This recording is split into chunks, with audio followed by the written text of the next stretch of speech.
గుండాయిజం వల్ల అనుకోకుండా ఓడిపోవాల్సి వచ్చింది. అలాగే ప్రచారంలో ఉన్న గుజ్జల ప్రేమేందర్ రెడ్డి గారిని, అలాగే హుస్సేన్ నాయక్ గారిని అత్యంత కిరాతకంగా దాడి చేశారు నెల్లూరు మండలంలో. మీ అందరికీ కూడా గుర్తుండే ఉంటుంది. రక్తాలు కారేదాకా సీరియస్గా ప్రాణాలను వచ్చేటట్టు చేశారు. ప్రస్తుతం టీఆర్ఎస్ అనేది అవశేషాలు కూడా మిగిలిన పార్టీ, పేరుకు మాత్రమే ఉంది. ఇక ఆ పార్టీకి ఓట్లు వేసినా, గంగలో పోసినా, గురికొండలో పోసినా, ఎక్కడ పోసినా ఒకటే పెద్ద తేడా.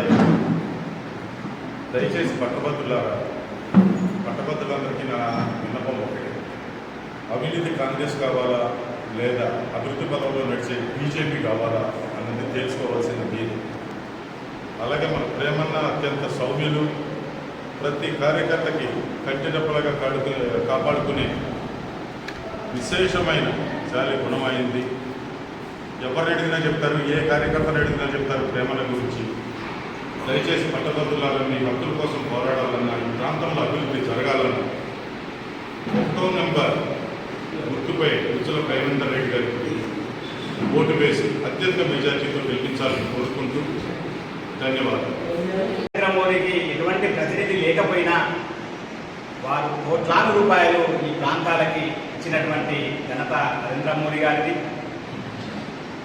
మీరు మాకు 34 ఎమ్మెల్యేలు కూడా మమ్మల్ని గెలిపించలేదు, మా పార్టీని. మరి పార్లమెంట్లో కూడా సరే ఓటు బ్యాంకు చూపించగలిగారు ప్రజలు పెద్ద ఎత్తున. అదేవిధంగా ఈ ఎమ్మెల్సీ ఎన్నిక మా అభ్యర్థి గుజ్జల ప్రేమేందర్ రెడ్డి గారి 1వ నెంబర్, ఆ నెంబర్పై ఓటు వేసి ఆ ఎదురుగా ఉన్నటువంటి ప్రేమేందర్ రెడ్డి పేరు పక్కన ఫోటో ఉంటుంది, ఆ ఫోటో పక్కన ఉన్నటువంటి బాక్స్లో 1వ నెంబర్ వేసి మొదటి ప్రాధాన్యత ఓటు వేసి వారిని అత్యధిక మెజార్టీని గెలిపించాలని కోరుతున్నాం. ఎందుకంటే మీరు ఈ యొక్క ఎమ్మెల్సీని గెలిపించినట్టయితే ఈ 3 ఉమ్మడి జిల్లాల ప్రజలు నరేంద్ర మోడీకి సంకేతం పంపిన వాళ్ళవుతారు.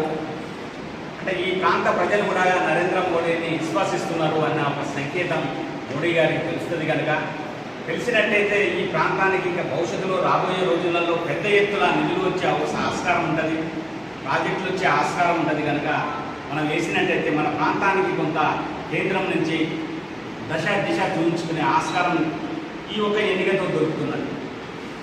ఎందుకంటే 3 ఉమ్మడి జిల్లాలకు కనుక ఉన్నది అంటే అవి ఈ ప్రాంతానికి ఎవరు లేకపోయినా వాళ్ళు కోట్లాది రూపాయలు డబ్బు వెచ్చించి ఇక్కడ అభివృద్ధి పనులు చేసినటువంటి ఘనత నరేంద్ర మోడీ గారి. కాబట్టి ఈరోజు అమలు తెలంగాణకు అంకితం చేసిన విషయం అయితేనేమి, రామగుండం లోపల ఎరువుల కర్మాగారాన్ని మరి పునరుద్ధరించిన విషయం అయితేనేమి, మరి మౌలికంగా జాతీయ రహదారులన్నీ కూడా ఏ విధంగా నిర్మాణం చేస్తూ ఉన్నదనే విషయంలోనైతేనేమి, ఇవన్నీ కూడా మేధావులు ఆలోచన చేయాల్సిన విషయం, అవసరం, బాధ్యత ఉన్నదనే విషయాన్ని గుర్తిస్తూ మరి అదేవిధంగా కాంగ్రెస్ అధికారంలో 6 గ్యారెంటీలతో వచ్చి ముఖ్యంగా పట్టభద్రులందరికీ కూడా నిరుద్యోగ వృద్ధి ఇస్తానన్న మాట మరి ఈనాడు ఎక్కడైనా కానీ మరి పరిపాలనకు సంబంధించిన వ్యక్తులైతేనేమి, ముఖ్యమంత్రి అయితేనేమి దాని మీద ఎక్కడ కూడా ఈ జరిగిన లోక్సభ ఎన్నికల్లో కూడా మాట్లాడిన దాఖలాలు లేకపోవడం అనే విషయాన్ని, అదేవిధంగా 5 లక్షలు పట్టభద్రులందరికీ కూడా గ్యారెంటీ లేని మరి రుసుమును బ్యాంకుల ద్వారా ఇప్పించే విధంగా కూడా ఏర్పాటు చేస్తామని కూడా 6 గ్యారెంటీ లోపల పొందుపరిచిన విషయం అయితేనేమి, మరి అదేవిధంగా మహిళా సోదరి వాళ్ళకి అందరికీ కూడా 2500 రూపాయలు ఇస్తాము అన్న విషయాన్ని అయితేనేమి, ఒక్కసారి మహిళా సోదరి వాళ్ళకి అయితేనేమి, నిరుద్యోగ పట్టభద్రులు అయితేనేమి ఆలోచన చేయాలనే విషయాన్ని మేము ముందుంచుతూ మరి అదేవిధంగా కేంద్ర ప్రభుత్వం లోపల అనేక మరి సంక్షేమ కార్యక్రమాలు కూడా మరి విశ్వకర్మ యోజన ద్వారా నిరుద్యోగులందరికీ కూడా బలహీన వర్గాల సామాజిక వర్గాల 18 సామాజిక వర్గాల వారికి అందరికీ కూడా ఉపాధి కల్పన లోపల ఏ విధంగా మరి భారత ప్రభుత్వం చేయితనిస్తామనే విషయాన్ని ఒక్కసారి గుర్తు చేసుకోవాలని, అదేవిధంగా మహిళా సోదరి మనులందరూ కూడా ముద్రా లోన్ల ద్వారా ఉపాధి కల్పన ఏ విధంగా ఉండాలనేది కూడా మరి భారత ప్రభుత్వం మరి ప్రణాళికను సిద్ధం చేసిన విషయం అయితేనే ఇవన్నీ కూడా మేధావులు ఆలోచన చేయండి.